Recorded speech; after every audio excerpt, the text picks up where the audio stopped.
Masih dalam rangka mensinkronisasikan program kerja, kebijakan pemerintahan pusat, provinsi, dan kabupaten kota dalam memberantas pengangguran yang mencapai 5,01% dari seluruh angka penduduk Indonesia.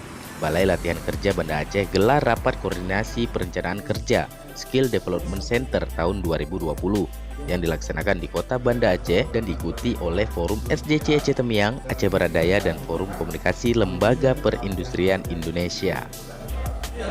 Tujuan daripada rapat koordinasi penyusunan program SDC untuk tingkat Provinsi Aceh, Kabupaten Aceh Tamiang, dan Kabupaten Aceh Barat Daya ini antara lain yang pertama mensinkronisasikan terkait dengan program-program kerja baik itu kebijakan pusat, kebijakan provinsi maupun kebijakan kabupaten kota.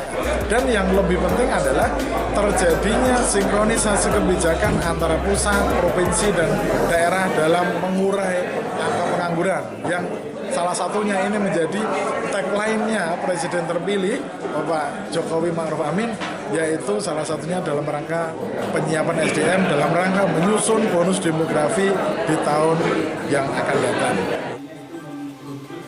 Pasca tersusunnya program kerja dalam mengurangi angka pengangguran melalui mekanisme Forum SDC yang telah diselenggarakan di Kabupaten Aceh Temiang pada tahun 2019 yang lalu, benar-benar menjadi pilot proyek yang memuaskan bagi provinsi dan kabupaten lainnya.